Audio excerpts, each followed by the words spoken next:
just said, as it's a captain, I said, guys, and then jump. But I didn't have time to Wow. tell, like, hey, everybody jump. I had 4 other friends with me on the trip. Yeah, I But bet.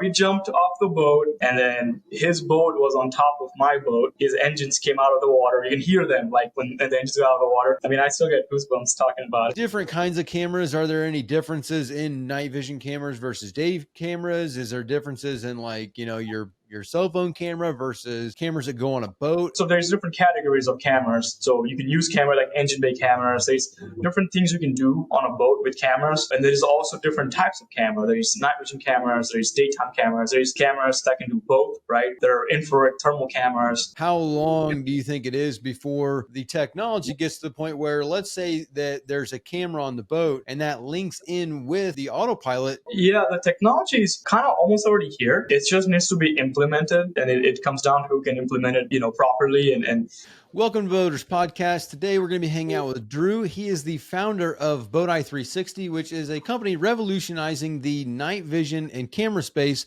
for boats. So today we're going to be covering all kinds of topics like cameras and night vision and LiDAR and autonomous docking and basically all the things that include a camera on a boat and how it could help you revolutionize or improve your boating experience. So today, Drew, just to get things started, to know a little bit more about you, like how did you get into boating and what got you into the camera space? well, thank you for having me, Aaron. Excited to be here. Yeah, how do I get into boating? It's a funny story. When I was in my 20s, early 20s, I would say, I used to race cars, and I had a flatbed trailer that I used to use to trailer these cars. Okay. Well, one day I was selling the trailer on Craigslist before Facebook Marketplace was, quite popular. And a guy reached out to me and said, "Hey, I have a boat. Would you like to trade?" And I looked at that boat and said, "You know what? I mean, that's interesting. I never had a boat. I didn't know how to swim. I, Oh, I mean, I'm in Kansas, right? There's not a lot of water there. It gets pretty cold.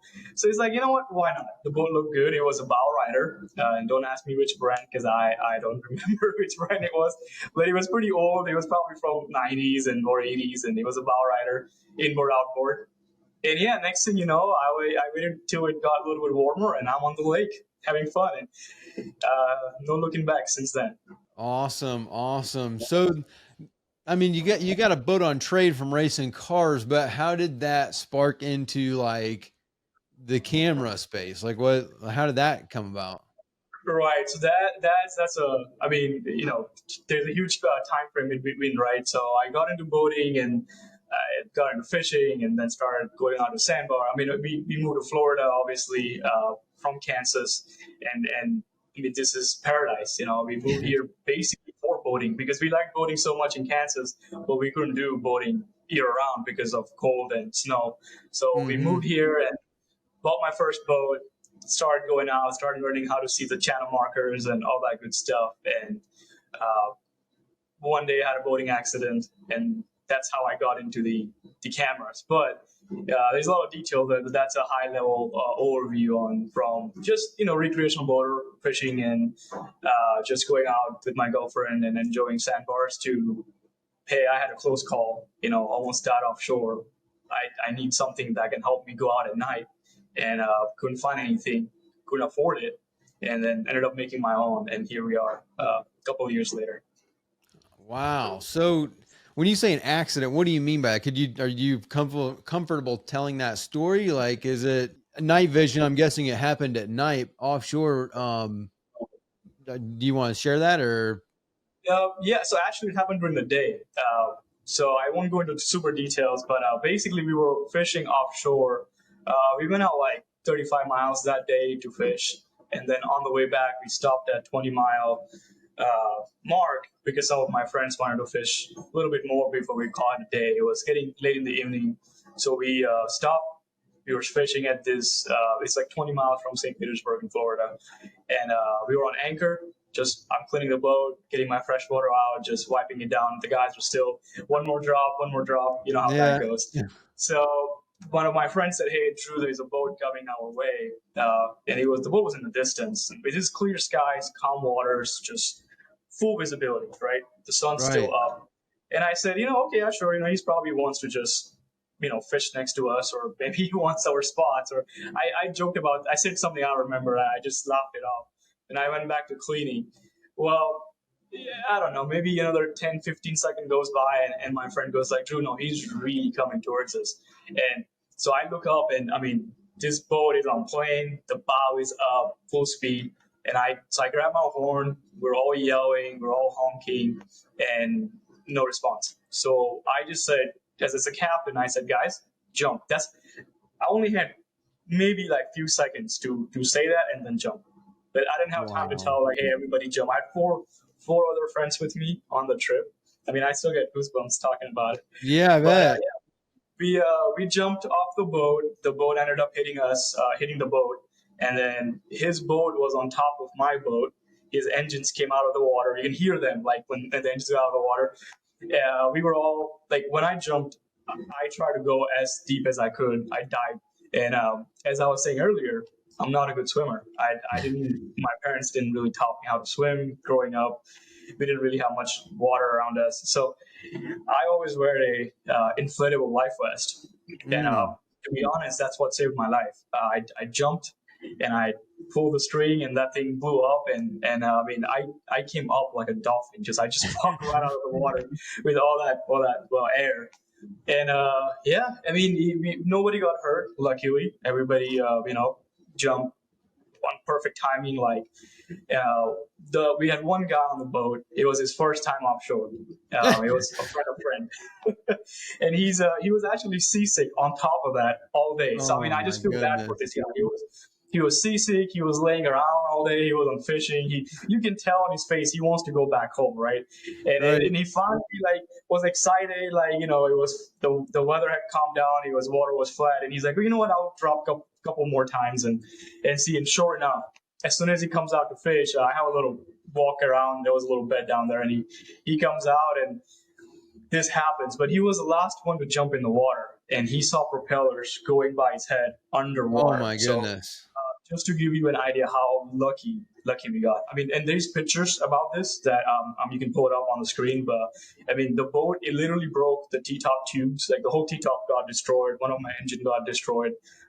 We had offshore fishing rods completely snapped in half. So just imagine what that can do to a human body. Mm-hmm. But after that accident, I got to think like, hey, if that could happen during the day, what can happen during night, right? I mean, that was full visibility. So it turns out that the other boater was on autopilot and not paying attention. So they had autopilot on.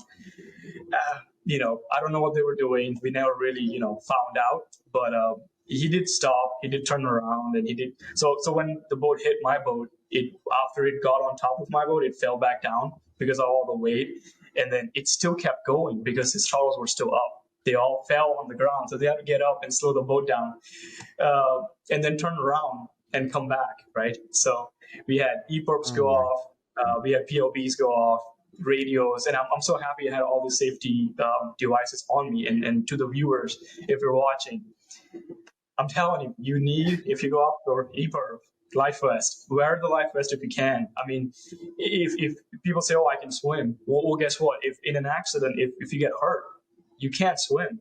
But if you had a life vest that, auto deploys when you hit the water, it can basically save your life. If you get knocked out, unconscious, there you go. So I guess my point is those safety devices what really saved my life. And my friends used to give me, they used to give me a hard time for wearing the fanny pack on me all the time. But after that day, they all bought one.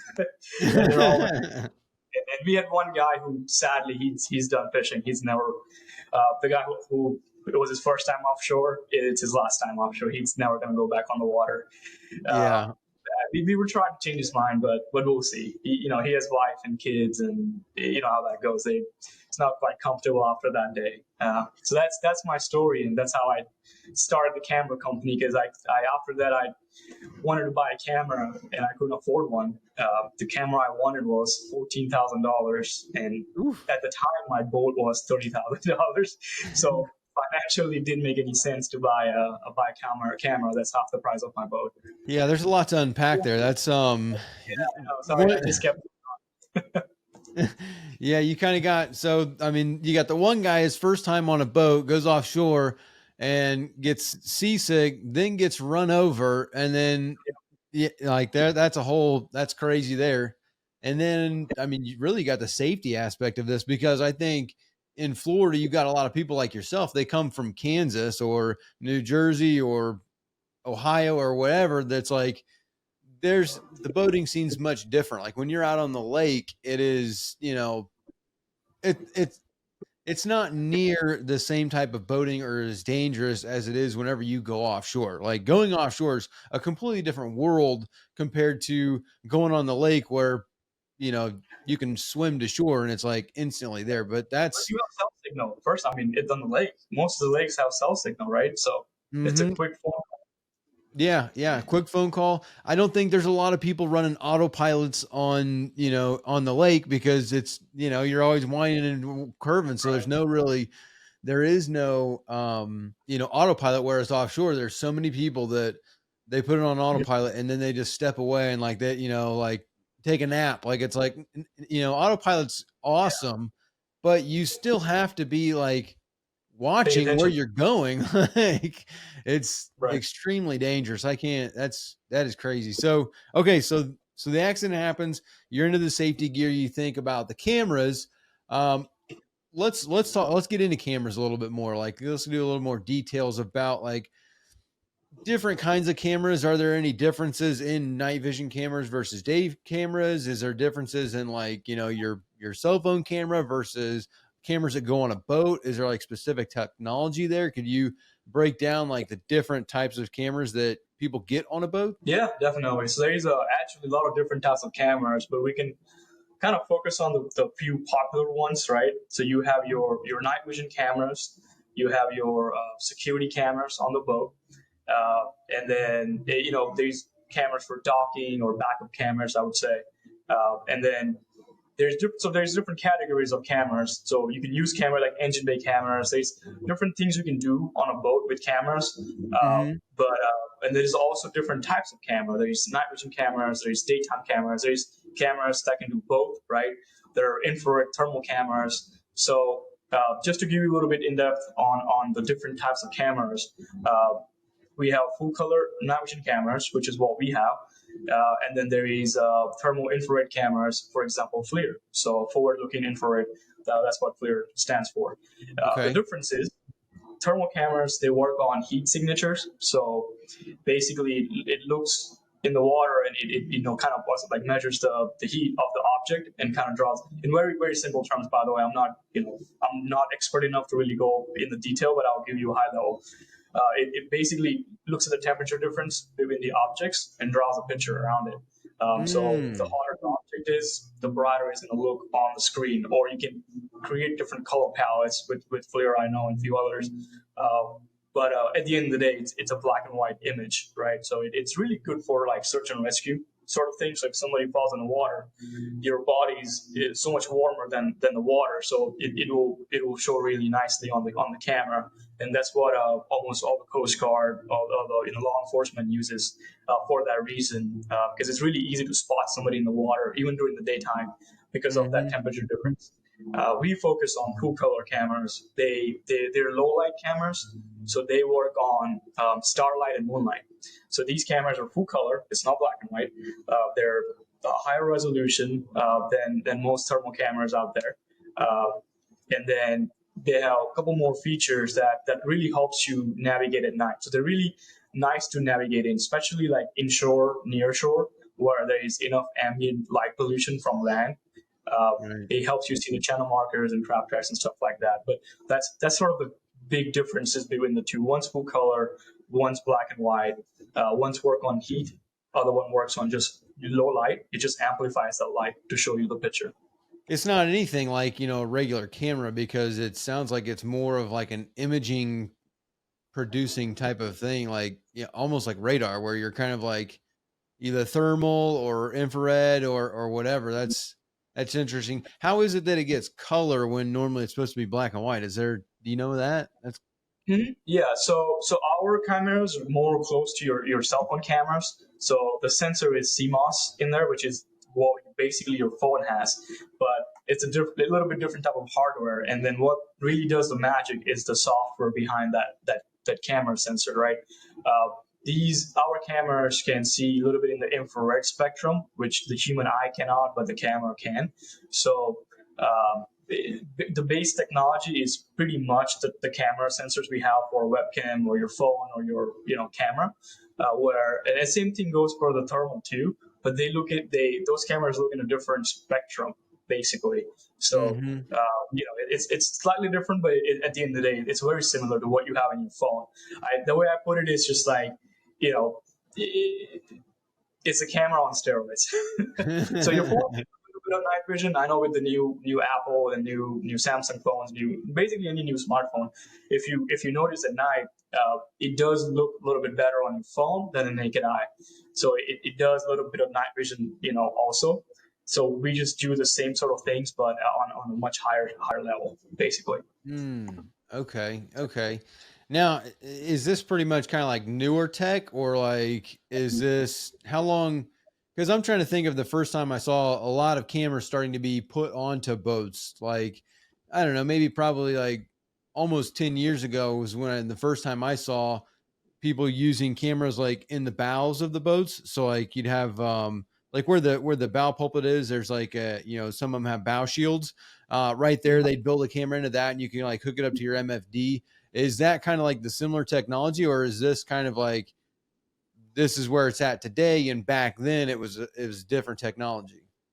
Right. Well, I mean, the idea of putting a camera on boat is it's super old. I mean, it probably goes back to the World War, back in very far days. Like because I know they were used in the war too. So I mean, as far as the night vision goes and the cameras, yeah, I mean, there's a whole history back, when it started, and I won't go into that detail. But as far as the recreational users, yeah, you're sort of right. I mean, it was a thing for like big commercial boats, right?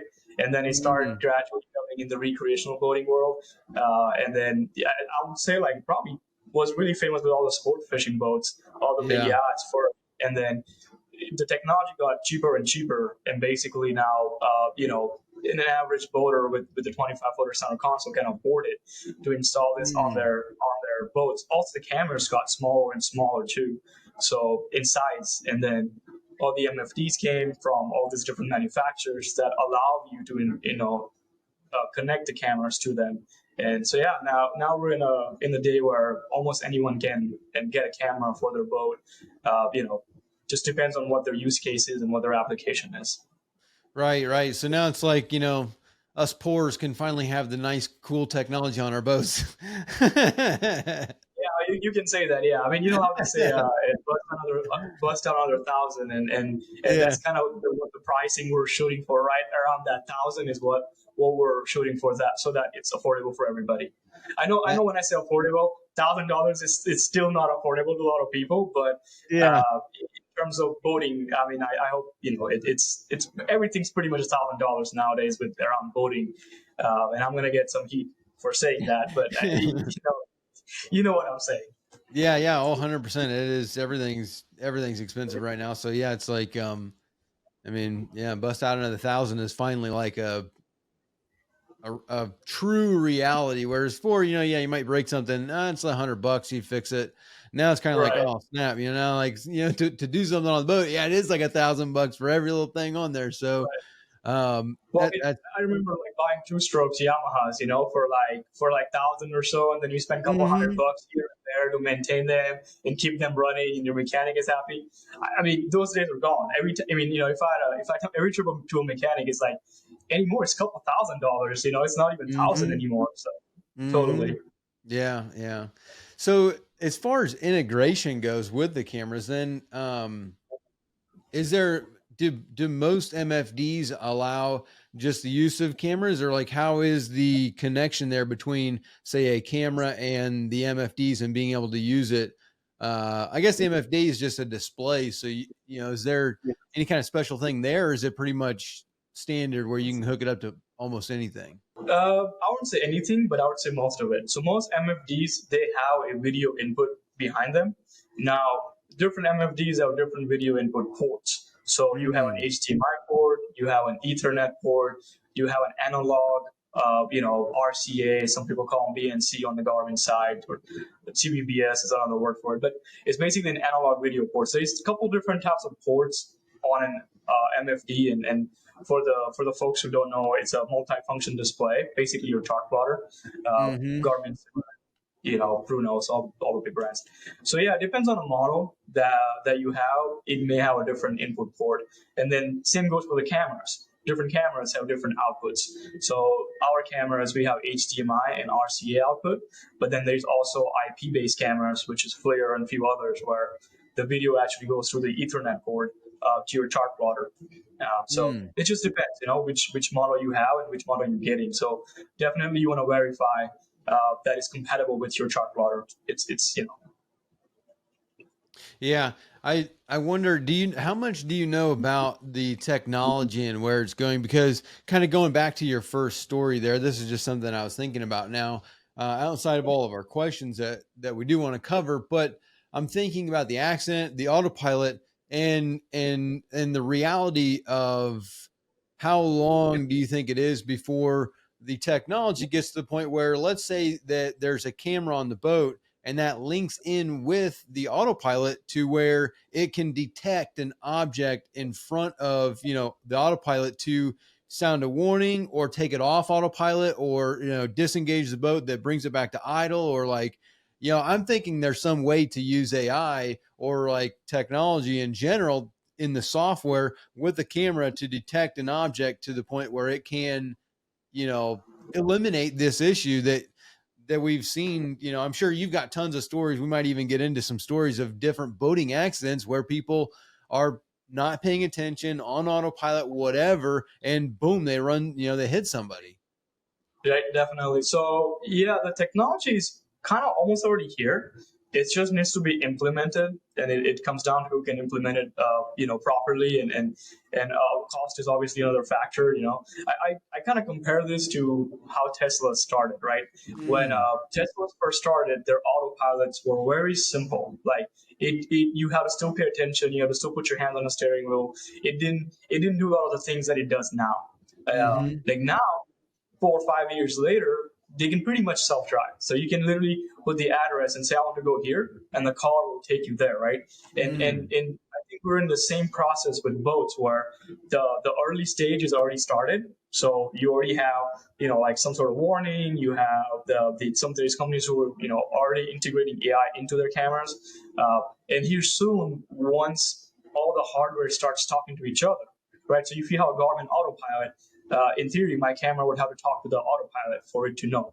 And there's already radars and autopilots that talk together, that can, and then the chart plotter where you can put the destination and the autopilot will actually take you on the course. Now, it's cool, but also it's just like it's a double-edged sword. The more tools you put out for the end user, the less attention they will pay, and basically make like Tesla. It makes lazy driver, right? And I don't ever recommend to anyone to like use these tools to like we hear stories, like you were saying earlier. I mean, we had stories where people put an autopilot and go take a nap, and when I hear this, it's like, what? They're like, oh yeah, we just go 30 miles offshore, and after 30 miles, we just set the autopilot and we go take a nap. And that blew my mind. And then I told them my story about what happened to me. And they're like, oh well, Yeah, which that probably won't happen to me. Like. so yeah. I mean, the tools are really cool, but the way I looked at the tools is like it's an extra set of eyes. It's not a replacement for a driver. Like you should never rely on this technology and say, "Oh, it's good. I'm going to walk away," because it's not. The reality is not. Even if we integrate AI into it, the AI could be wrong. It's not going to be 100% accurate, right? So. I would not, go buy this technology to do that. For example, we had customers who have go fast boats, right? And they're like, how fast can I go? And my first question is like, well, how fast do you normally go? And it's like, oh, I do 60 miles per hour at night. And I'm just like, whoa, like, Yeah. you're 60 at night, like, where are you boating? And can you see everything? And they're like, no, but that's the thing, I want to go faster. It's like, So I tell them this is not a tool to go faster. This is a tool to like kind of see what's in front of you, so you don't end up hitting it, right? So we always tell Hmm. people to like use them as a safety device, as an extra set of eyes, not to put yourself and others in danger just because you have a tool. So that's how I put it. But yeah, the technology is pretty close. We're gonna have it, in the next, who knows, I would say 1 to 5 years.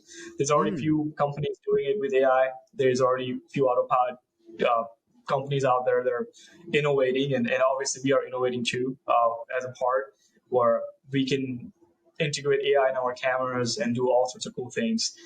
Because let's be honest, if you go offshore and if you're driving 1 or 2 hours straight, no one is looking at the water the whole time. I mean, you're Right. on a chat with your friend, you're gonna grab a bottle of water, you're gonna, yeah, you're sitting and you're looking, but if there is a floating log in the water, especially at night, you might miss it because no one is looking at it that closely. Where Hmm. what the cameras can do is they can keep an eye on for you, with you, right? So if there's a floating log or something else, it's gonna alert you and grab your attention.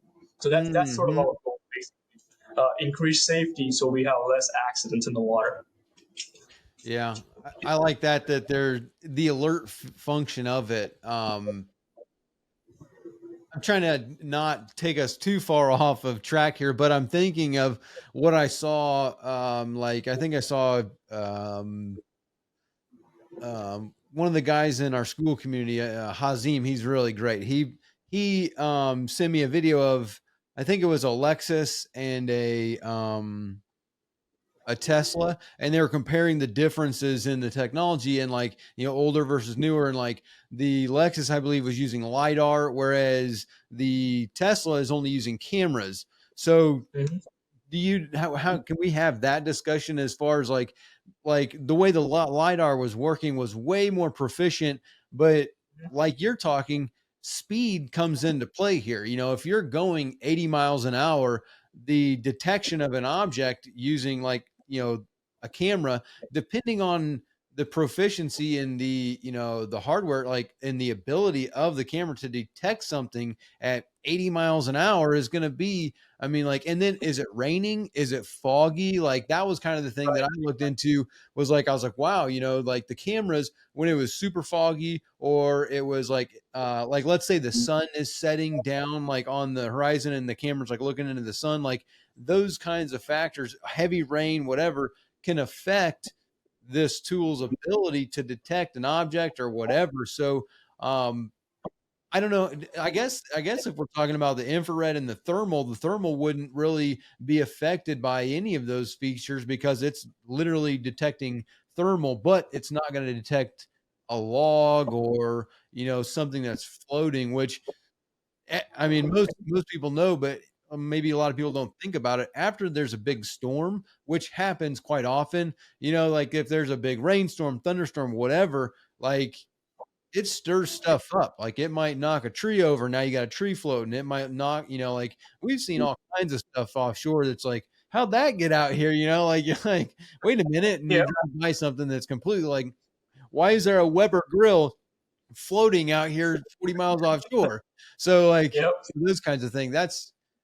Can you touch about right. that, or is that like even a Yeah, kind of a conversation? yeah, for sure. So yeah, I mean, there is a big pros and cons for the two different technology, right? You mentioned thermal, and then you mentioned sort of a full color low light cameras, and yeah, there's a significant difference in how they work, and there's pros and cons for both. And all the things you mentioned, like sunsets and fog and rain, yes, all of that stuff does affect the camera, whether you have a thermal or you have a full color. And I'll explain to you like what are the pros and cons, and that'll help you and the audience a little bit on help them understand on which is the right option for them, basically. So you mentioned floating objects in the water, right? So yeah, thermal cameras can detect floating objects in the water, because the temperature of that object is going to be a little bit different than the water. Hmm. But there is a asterisk mark to it, because what happens is what happens is if the object is floating for a very long time, let's say offshore, and it's getting splashed by the water the whole time, now the temperature of that object is going to be very similar to the water. And Mm-hmm. in that case, if you have a low resolution sort of entry level thermal camera, it might completely miss it. or it might not show it to you in clear view because it's all pixelated and in a low resolution. It might not see it in that case.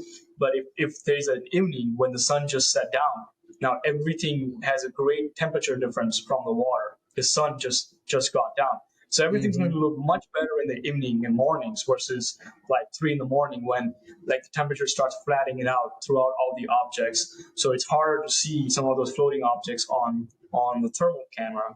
Where the full color low light cameras, it doesn't really care about the temperature. It just what it does is harnesses whatever light's available from moon or stars or ambient light from light pollution, and it's gonna show you that object in a little bit higher resolution in more detail and it's full color. So when you look at full color cameras, it's like looking at your cell phone camera. Your brain is a lot more used to looking at that than a black and white footage that works on heat signatures basically. So as far as a floating object goes, sort of the full color might win. But again, like you said, the rain, the fog, the sunset, right? So let's say there is no moon and no stars, and you are way offshore, then these low light cameras will not work because they need a very minute amount of light to work. So, I mean, I'm talking, it's so minute the human eye cannot see it, but the camera will pick it up. For example, we will be like 10 miles from Tampa, right? And we can still get the light pollution hitting the clouds from the city and bouncing back down on the water. And it will pick up that light pollution even 10 miles out. Now, if you face the other way, the results might change. But as soon as we face the city, the camera lights up and you can see everything. Same thing, if you have moon, great. I mean, that's going to help. It's going to look like it's afternoon on the screen if you have some moon out. But if you're working on like one little star that's twinkling in the corner and there's like clouds everywhere, then the performance doesn't be great. And that goes to all the low light cameras in the market. So it depends. Do you, as far as which one's better, on the user. Like, do you go out to restaurants and sandbars? You are mainly boating near the shore. If that's the answer, then yes, the full color is the way to go because you get a lot wider field of view. So it's a wide angle camera. You get all the details. You can see the biggest thing is the channel markers. Like with full color cameras, you can see if it's a red or green marker. And it makes it so much easier to drive and stay in between the channels. Because in Florida, I mean, you could have like 5 feet here and like nothing right there. And you don't want to. We all been there. We done it during the daytime. Forget nighttime. So it really helps you stay in the channel. Where the black and white thermal cameras, they don't show the color of the marker. In fact, they might not even show you the shape of the sign because if it's an resolution, all it will show you is a pilot. So if you're exiting a busy, like a really complex channel and there's a lot of channel markers on the screen, all you will see is a sea of markers. And then you're going to have to match with your chart plotter and say, hey, okay, that must be red, that must be green, I have to be here, right? And then you're matching basically chart plotter and what you're seeing on the video feed. Where the full color cameras like ours, I mean, it's obvious, it's green, so I'm just going to be on this side of the channel. So it really shines for inshore, near shore, even offshore. As long as you have moonlight and starlight, it's going to do great. But if you're one of those commercial guys who go out like on a no moon night, like then it might not function. But then you can kind of rely back on radar and things like that when you're that far offshore. So those are some of the differences. Yeah, you kind of have the like if you're a commercial and you're out every single night, then the majority, you might have 60% of the nights are going to be fully cloudy, and like you said, once you're 10 miles or plus, you might not have enough light, so then you kind of have to rely on something else. It just kind of goes to show you that there's not one solution for 10 different problems. You kind of have to have an arsenal of tools to make the stuff function, which goes back to the autonomous stuff and like the autopilots and having it detect something. It's kind of like, well, you kind of need 5 or 6 different things to make it like super fail safe, which at what point do you ever get to that point? It's far away. I mean, to answer your question, we do have a lot of commercial guys too that use full color cameras, and it's like 1 to 5%. Like if you go out every day, out of like 30 days, let's say, you might have a couple of days when it's so dark and you're so far that it might not work. But then you can just turn on your spotlight and aid the camera at that point and kind of supplement the light there. But usually most customers pick camera is also the budget reasons, because you look at Mm, the thermal camera, right? We're looking at seven, eight, $14,000 for a camera, right?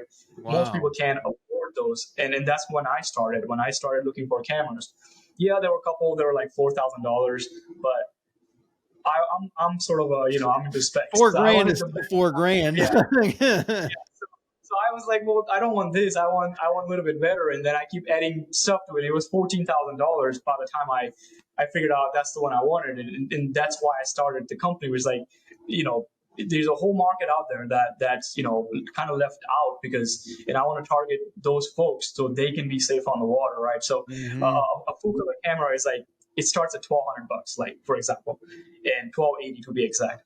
And a thermal camera starts at 3,500. So it's like almost three times the cost, right? So does it really matter that 2 times out of a month that it's gonna be that dark and you're not gonna be able to use it? When most Yeah, people don't even go out every day, right? They only go out right. on full moon trips. They're only going to restaurants and bars, which is near shore anyway, so it doesn't matter. Ambient light. So it's a very small amount of people that are going to be affected by this no moon, no star situation. But I just like to throw it out there so the users can fully understand the capabilities of the cameras, and to set an expectation basically on how they work. Hmm. But yeah, that's all I want to say. Awesome. So kind of going back onto the autonomous driving, like, that video that I was talking about with the LiDAR versus the cameras in that being more, now that you see a lot, I want to say Boston Whaler's the one that has Brunswick, Boston Whaler, Mercury, all them. They're the ones that have the true autonomous driving boat that, like, I want to say it uses 6 different cameras to, like, Mhm. same thing as like the Tesla. You put in an address and you get in the car drives you to the address and stops and like lets you out. Like, they've kind of developed Right. that same thing using boats, all using cameras all the way around. But as we were talking about with the fog and the dew and the rain and like the factors that affect those cameras, um, is there how, I'm trying to think of even the question that I'm even trying to think of, like, how, close is it where that is an actual viable piece of technology that people are going to put on their boat? Do you think that's even in the near future, or people just like, because the same thing, like you're talking about it then encourages people to not learn how to control their boat. And then whenever this stuff fails, now all of a sudden you're going to have an accident because the people Mhm. can't even control the boat because they've never had to. Right. No, I mean, I think to answer your question, yeah, we are pretty close. And like I said, there's already boats already doing it, but none of it's fully autonomous. Meaning, yeah, it might do a thing or two, but you still have to pay attention, right? It's you still have to be the eyes basically, and the technologies, like I said, it's here. It just needs to be implemented more and more and add more features. And there's a bunch of companies already working on that part. And it's really cool for bigger boats. Like if you have a big yacht, I mean, let's Mhm. be honest, it's hard to maneuver some of these bigger boats when the current's flowing and the winds going on. There's a lot of people. The visibility is bad because now you're on the big boat. You don't have the backward visibility because there's a bunch of doors and a bunch of things in the way that you can't see. So in on that topic, yes, the cameras are excellent. They really help you see everything around you, like the 360 camera, like you talked about. They have cameras all around the boat, so it gives you a great visibility around your boat, and it makes the whole process a little bit less stressful. And that's the goal, right? I mean, why do you go on the boat? Not to be stressed, right? And Right, and and right. that's the goal behind a lot of these products, is to how to make the whole process more enjoyable and less stressful. And everyone knows, like when you get into boating, the whole docking and undocking and getting on trailer, all that stuff is stressful. Mhm. Especially on public ramps when there's people watching you, recording you. Yeah, So, yeah. so in the way, yeah, some of this tech is gonna help a lot. And what's gonna happen is it will start with the big yachts, then it will come to the smaller sport fishing boat, and then it will get into, when it's getting more affordable, then it will get into the smaller center consoles and things like that. Uh, Mhm. but yeah, I mean, do we really need autonomous docking for a 24-foot center console? Yeah. I don't know. Yes or no, right? Some people might not. So it's like saying, do you really need joystick control on a single outboard? Right. Oh, I see people do it, but it's more of a user preference, right? We have customers who love the tech, who want to try new things, and they want to be extra safe and try all these cool gadgets. And then we have old school guys. They're fishing for 30 years. They're hardcore offshore fishermen, and they're like, I don't need any of this stuff. My eyes are good enough. So I feel like as the new generation comes in the boating, it's going to get more and more normalized, and they will be the one using it a lot more than the folks who already been boating for last 30, 40 years, because they're experienced and they don't really need any of this stuff. So Mm-hmm. but it is, at the end of the day, I like it because it's cool. I'm a nerd. I like to do cool technical things, so like it gets me excited. Not so much about like how I can automatically dock. I mean, I can dock the boat just fine, but the Right. fact that, oh, watch this, it's automatically docking the boat. Like, that's just a cool factor that I can show it to my friends and say, hey, like that's just awesome. It's a Mm-hmm. party trick. Yeah, I mean I'm the same way. I like the cool stuff, the features, and then you also kind of think about the stress, but then two, because that's probably the biggest reason why people stop boating is they don't want to go to the ramp, they don't want to do the docking, the trailer, the unload, the load, the floating around. There's everybody's watching me, and like fighting with their wife, and like it becomes this thing. It's like they don't even want to do it. So if you can have technology that can kind of like minimize that, it's definitely going to make it um, better. But I'm thinking about like the features and like the safety features of it, to where it's like, yeah, do you really need a joystick on the 24? Probably not. Do you really need the cameras and all that? Probably not, to do the autonomous dry docking. But at the same time, the features with the autopilot and that kind of stuff, that might actually have, a really good functionality to it, where it's a safety feature where, it can detect as something and alert you of a problem, and we can eliminate a potential accident before it happens. Right, right. I mean, some of the stuff you talked about is, yeah, we most people don't really need it. But if you talk about night cameras, there is not a whole lot of aid there. Like, you have your spotlight, right? So let's say I have a 24-foot center console, right? I might not need the joystick and the autopilot, but I do go out at night fishing. I do go Mm-hmm. offshore. I do go inshore, and I do go out on restaurants at night. And right now, all I have is my flashlight. I mean, my spotlight, and the spotlight is fine, but a lot of times, this, you turn the spotlight on and the light spreads everywhere and it blinds Yeah. you, because it hits the bow of your boat, it reflects back from the water, and it blinds your eyes basically. So now you can't see Mm-hmm. anything at all, right? So in you technically speaking, you're not supposed to run with a spotlight on at night. Like, those are just for, like, you need it, you turn it on, turn it off. You're not supposed to just run with it. And I see so many boats at night in the channel with their huge LED bars just running, blinding everyone else in their way, and that's not legal. So if I wanted to be, legally navigate at night, I don't have a lot of options. Yeah, I can install a radar.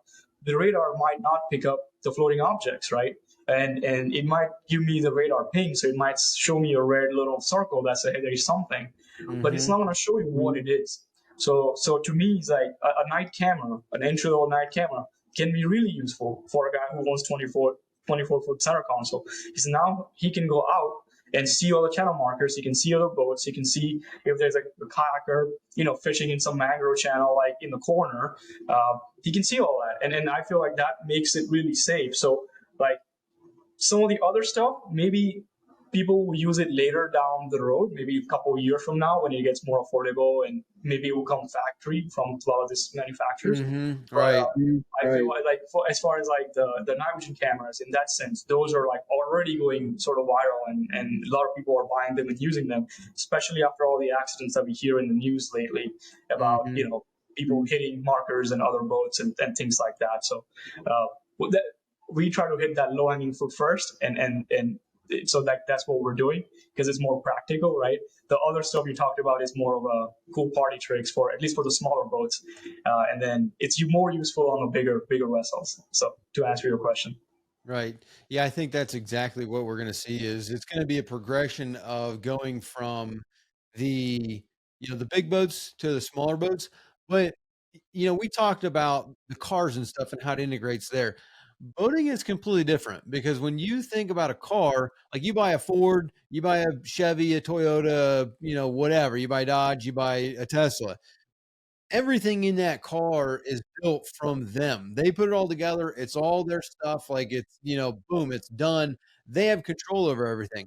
Boats are completely different because a boat is put together from who knows how many different manufacturers. You've got, the boat builder, all the wiring in the boat, the MFD manufacturer, the camera manufacturer, the engine manufacturer, the switch manufacturer, the light manufacturer, the through hull manufacturer, the guy that puts the pumps in there. You got different manufacturers for the build pumps. You got, the upholstery, like the slides, the latches, the door, like every single component on the boat is from a different manufacturer. So it gets very complicated whenever we start talking about integration of things like AI and the cameras and the MFDs, where you want your MFD to communicate with this camera, your autopilot system, which is controlling your steering. Like, they've got like joystick, for example. Like joystick works really good when it is one brand. Like Mercury's joystick is basically going to be the best joystick out there because it's fully Mercury's. Whenever like other brands put in like, the Optimus and these other brands, it's kind of like they make the retrofit style. It kind of doesn't work near as good because it wasn't designed all by one thing. It doesn't communicate perfectly well. I mean, everybody that has, either if you have an Apple and your friends don't have an Apple, like communication between a Samsung and an Apple phone, everybody knows it's a problem and it's not really that great. I mean, everything works, but it's not that great. But same thing on a boat, we're trying to retrofit everything. So I'm trying to think about the communication between this and what kind of a hurdle is going to be between getting, like, let's say, the autopilot to talk to the MFD, to talk to the camera, to then integrate together for the three of those things to work together. Because if you've got an older boat, like let's say you've got, you got a 2005 28 footer and you want to start, using some of this technology, what kind of hurdles is it going to be to get it all to work together? Right. So I mean, it's ecosystem, right? And then every manufacturer wants to lock you into their ecosystem, right? And then that's Mhm. it. Garmin, Simrad, I mean, you name any of the large manufacturers. When you buy everything one brand, obviously it works great. But as soon as you start mismatching, now you have problems. I mean, even something simple as transducer, might not work with the different Yeah. MFD, and it's a struggle for manufacturers like us because we only make cameras, right? So we kind of have to work around all the different manufacturers and make sure that we're compatible with them, and Mhm. we kind of have to bow down to them and say, hey, like, let us be compatible with you, and if they make a change, then they don't normally tell us that they're making a change. They will just make a change, and now we have to kind of speed up that process, make the change on our end, and then make it Mhm. compatible. Now, that being said, there are some standardized inputs. So, like HDMI, for example, uh, almost all manufacturers now have on the larger screens have HDMI input on their MFD. So whether you have Garmin, Simrad, Funos, Hummingbird, Raymarine, once you get into a mid to a high level MFD, so the entry level MFDs don't have a whole lot of features, but if you go like 12-inch and up, then you start getting those input options from all these different manufacturers. So it does make it easier for us in that sense because HDMI, for example, is a very universal input port, so we can support that. In fact, last I checked, we're the only one in the market that has HDMI input. Everyone else is still on the analog input because that's a little bit older, and they started with analog first, but all the newer stuff is getting HDMI too, right? So now they have to catch up to HDMI, right? And then to like maybe a few years from now, they will have something else, and then we'll all have to again catch up to that standard. And it's a good thing because new ports allows higher resolution, higher frame Mhm. rate, the clarity gets better overall, and so to be part of their ecosystem, yeah, you just have to work with each manufacturer and kind of make sure that your device is compatible. It does slow down the progress, but then everyone's like, for example, Garmin's, they have their own cameras now. They don't have a night vision cameras, but they do have like a backup camera or security cameras, and they integrate very well with their MFDs. Uh, and same thing for Ray Marine and all that. So yeah, it is nice to have, buying a product that fits in the same ecosystem, but like our edge is like we can make it more affordable and add more features and offer higher resolution. Mm-hmm. And so it's just part of business. We have to just be better at everything and be compatible. And as we go forward, maybe there will be more and more partnerships between multiple companies. And that's what we want to do. We want to partner up with MFD manufacturers and say, hey, like if you would give us access to your APIs, we can integrate our product a little bit better with yours. Because we get calls from customers because they say, hey, which MFD should I buy? Like, I want to install your camera, but I want the highest resolution for it. I don't want to get an MFD, spend $3,000-$4,000, and then Yeah. realize that I cannot buy the highest resolution camera from you. Because they want to make sure they have HDMI input.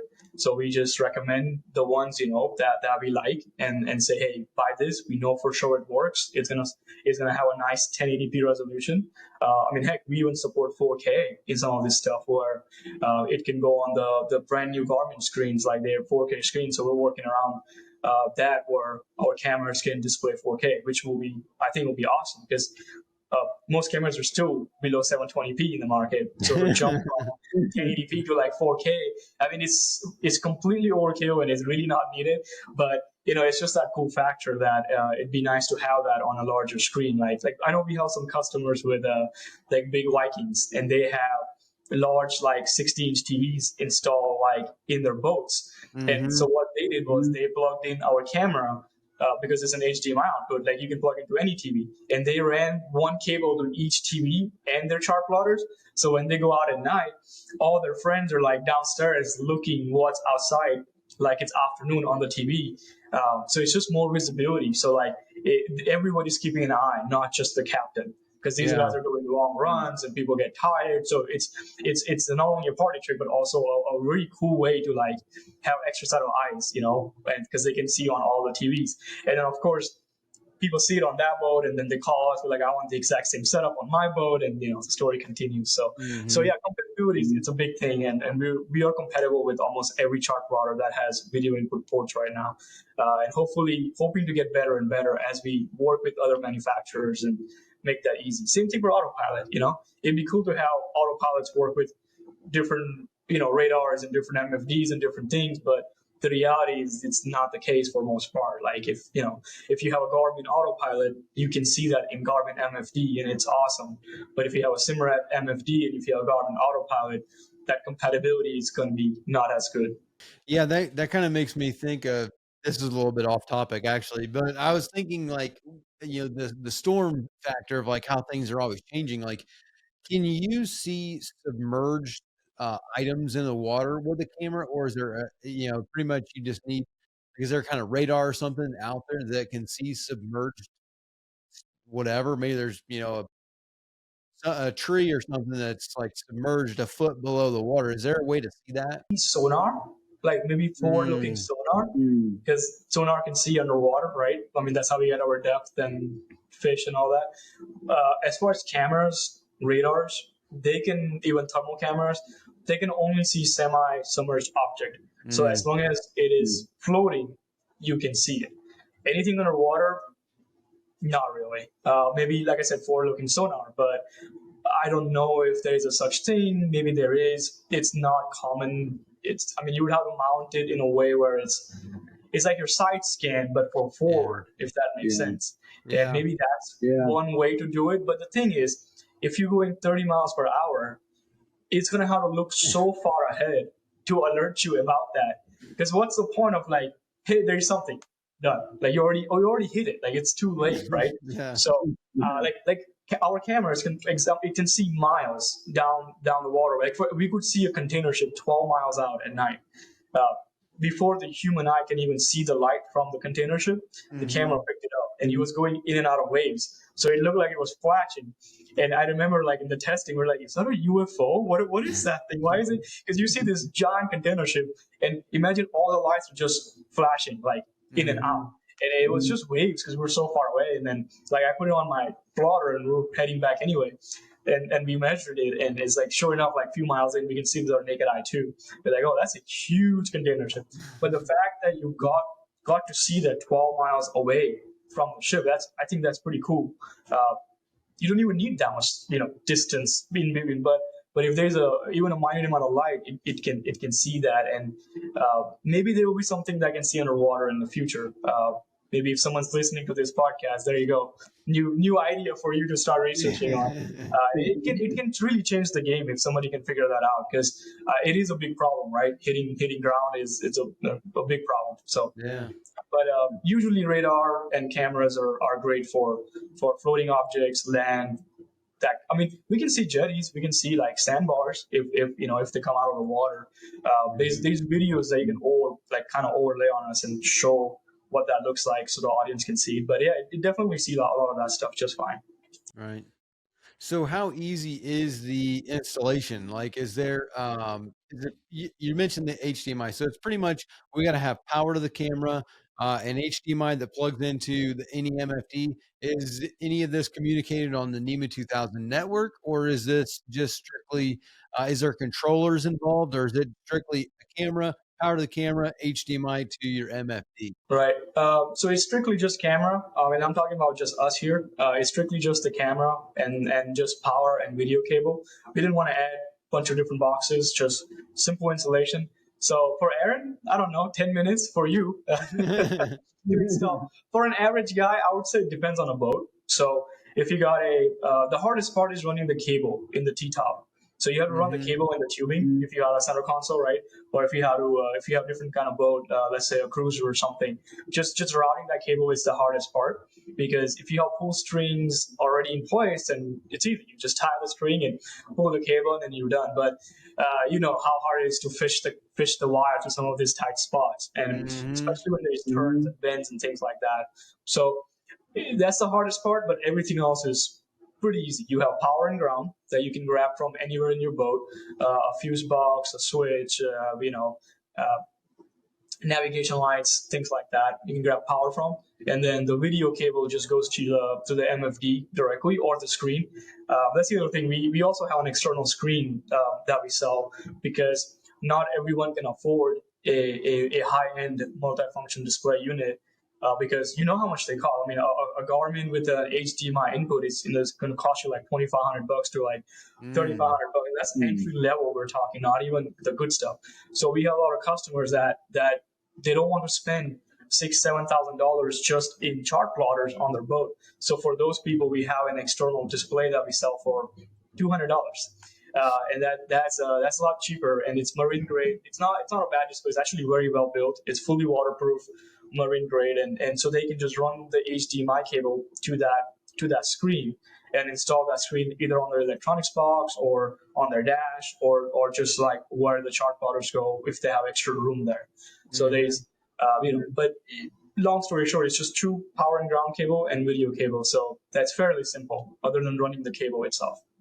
Speaking on that pricing aspect, what is normal pricing? Like, is there, the 14 grand, obviously that's out of most of our budgets. Like, for the people that have, like, let's say 24 to, 36, like those kinds of boats, how many cameras would you really recommend someone gets? And then like what is someone going to end up spending to install it? Like, just buying the material. Obviously, if to install it, it's going to be, that can change depending on the boat. Like, if you got to tear half the boat apart to run one cable, then obviously you're going to have to pay for the time for someone to tear all that up and run the cable. But outside that, if you're just buying the product, what would you say is going to be the average range for? I guess you could probably put it into like, your normal range, and then like maybe like an upgraded, like, this one does 1080, but this one does 4K for this much.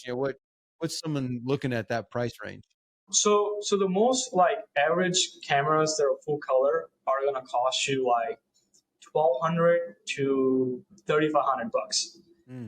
And there's only like 2-3 brands who really make these full color cameras, full color night vision cameras, I should say.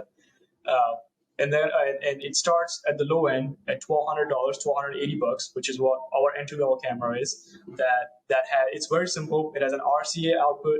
It's full color. And you plug it into your chop loader, power and ground, and you're good to go. It's great for smaller boats, mid-sized boats, even larger boats. There's nothing wrong with using these cameras on a bigger yacht. In fact, we made this for entry level boaters, but it turns out we have more customers. They have big sport fishing boat, so that's the pricing. But then you go once you pass that $3,500, then you get into like the thermal camera territory where the FLIR starts, and that's when the commercial guys, the big sport fishing guys, kind of come in, and that's what they use, and that's entry level thermal. If you want the good thermal, which has both full color and thermal, then you're looking at that $14,000 price tag. Or if you have a super yacht or a big yacht, then it can go $100,000 or more. And then there's few more companies in that space that sell cameras from like $6,000 to like $22,000, and it's sort of they have all the cool features of AI and all the things you can do with it, especially for a larger size boat. But for a 17 footer to like your 36, 40 footer boats, recreational guys, I mean the full color cameras are like perfect in what they do, like night fishing, sandbars, restaurant, that kind of stuff, and they start from 1,200. Like our cameras are like $1,200 and $1,300.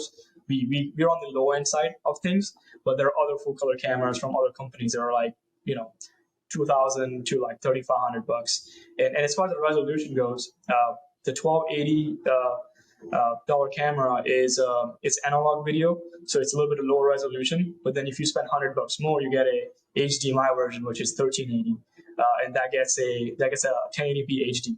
So as far as HD resolution goes, we're the only one at this price point in the market. There's nothing in the market that has 1080p resolution for night vision camera at that price. You're looking at $35 and more, like two or three times the cost of what we sell. So it's a little bit all over the place, but it just comes down to what your budget is and what size boat you have. But most people get away with just our entry level, full color night vision camera. And I always tell people, like, I can push you towards more expensive stuff, but if the lower cost stuff can do the same thing, why waste the money? Like, right. So that's just the way we kind of guide customers. And that's per camera, right? That's per camera, and the screen is $200. And like you say, installation can vary from person to person. A lot of people do it themselves. We get tons of customers that love working on their boat. That's their hobby, right? So they will watch a couple of videos. They will say, "Oh, it's just two screws and running one cable. I can do it in the afternoon," and they do it. There's nothing wrong with that. It's not rocket science. It's if you can do basic things like oil changes on your engines, or like even drill a hole in the wall, you can probably install this camera. It's not very hard. Right. So okay, one thing that I forgot to ask about is like what are we looking at as far as like distance? I know you said the one saw the cruise ship at 12 miles away. Like, is that normal distance that a camera is going to see, or is there like what's the normal range going to be for the distance that the camera is going to pick something up? So that really depends on the object size, right? So like cruise ship it's a massive boat. I mean, obviously you can see it from that far out, but you're not going to see a kayaker 12 miles out, right? So a lot of it depends on an object size. And then the lighting conditions. Do you have moon? Do you have stars? How far are you offshore? If you are near shore, then great. It's going to show you crab traps. It's going to show you, the ripples in the water. Like when you pull up a video, you can see just like it's afternoon. It gives you, but your speed too. So if you're going, 40, 50, 60 miles per hour, you might not see the crab trap in the water, even though you have great light visibility because you're going so fast. Everything's coming at you so fast. But if you're going, that 20, 25 miles per hour, then you can see crab traps. You can see even like little, buoys that are like floating in the water, or any floating object. So I hate to not give you an exact answer, but it really depends on the object size, lighting condition, which camera you're using, how much resolution it got, and things like that. But speaking for our cameras, you can confidently navigate out of channels, going offshore, all that good stuff, trying to dock your boat, and whatnot, just fine. In fact, the best way to see this is just to watch some of the demo videos from either the customers or from us, and that will answer all of those questions in like a few minutes. Awesome, Drew. Awesome. Well, I think that's it for me. That's all the questions that I had. I think this has been great. I really appreciate you coming on the show. Again, this is Drew from Boat Eye 360. You guys can check them out. Like he's saying, the demo videos they've got there on their YouTube channel and other platforms. You can find them on Instagram, all that kind of stuff.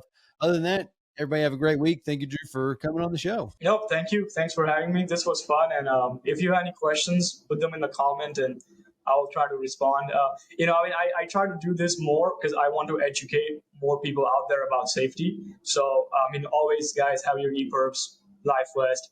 I'm telling you from experience, I'm here because of those things.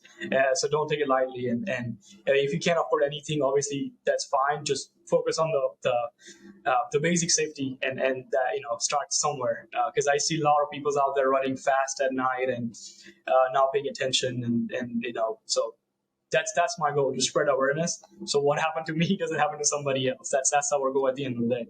So again, thanks for having me, and it was nice talking to you. Awesome. Thank you, Drew. Hey there. Sorry to take you away from the video, but real quick, did you know that on average, a boat owner will spend between $1,000 and $5,000 a year just on servicing their engine? And you could actually pocket and save a lot of that money if you would just do the service yourself. It might seem like a daunting task, but I guarantee you, virtually everyone can do it with our guidance and the Boaters program. This is just one skill that you could learn inside the program because we have hundreds of other videos teaching you all kinds of boating skills, as well as a weekly live stream where we have questions and answers with me, as well as a chat feature where you can send videos and pictures, ask all kinds of questions, or look for some advice or some guidance on a project that you're doing on your boat. You can join the program by hitting the first link in the description, clicking join, or visiting bornagainboating.com. Now back to the video.